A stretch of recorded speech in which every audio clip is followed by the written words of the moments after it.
Hey guys, welcome to Ask Jim Davis, the commercial broker. This is a new little segment I'm going to start doing. As you guys have probably seen in the past, I always welcome questions on anything and everything dealing with commercial real estate. So I've had so many really good questions come to me from not just local, but all over the United States, from business owners, from real estate brokers. I thought this would be a great idea to try to do on a regular basis and provide value for everybody out there, for maybe those that are unfamiliar with how commercial real estate works, or for business owners that are maybe considering changing locations and have questions. So keep the questions coming. I'm happy to answer anything I can. It can be about the buying, selling process, leasing. It can be about the business. Maybe you're interested in getting into commercial real estate. I'm happy to give you honest feedback and my personal experiences in all aspects of the business.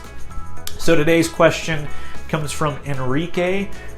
He's a residential broker out of Florida and was curious about how some things work in the commercial industry.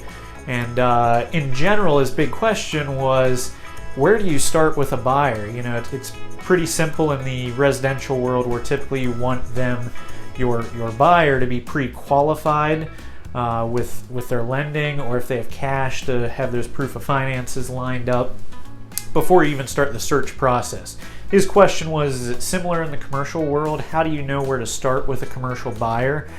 And in general, yes, it's very similar. I'm going to want to for sure know the background financially of any client I'm dealing with before we actually get into digging into property. Not only that they can support financially whatever endeavor we're going down, but we really also need to know what realistically we're looking for. And if I have a client that's kind of I don't really know what my price point is, we don't know what to look for then. It's as simple as that. And that's very similar to the residential market.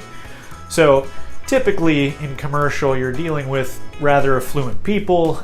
They know their finances. They know what you're expecting of them, and it's typically a very straightforward process. There's generally a lot less explaining and hand-holding compared to the residential market. With that said, you deal with new businesses all the time though in this industry, and in those cases you do have to handhold and really help them through the process. And it's not uncommon to have a new business owner or somebody just with less experience in the real estate realm to come forward and like start throwing me properties. Hey, let's look at this and it's $2 million, and then let's look at this and it's $500,000. And it's like, well, when you see somebody looking at a big spectrum like that, it's lots of times because they don't really have a firm plan. And that's part of my job, is to help them through that plan.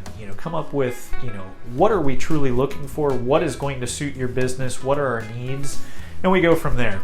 So hope that helps. As you see, it's very similar to residential in that aspect, that yes, anytime we approach a seller or a landlord even with a lease, they're going to want proof of finances if we try to move forward with a lease or a offer to purchase.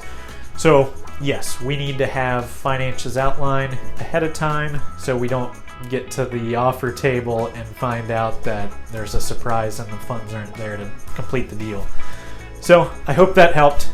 Reach out with any questions. Keep the questions coming, guys. I appreciate it. I love doing this. I love helping any way I can. Until next time, have a good day, guys.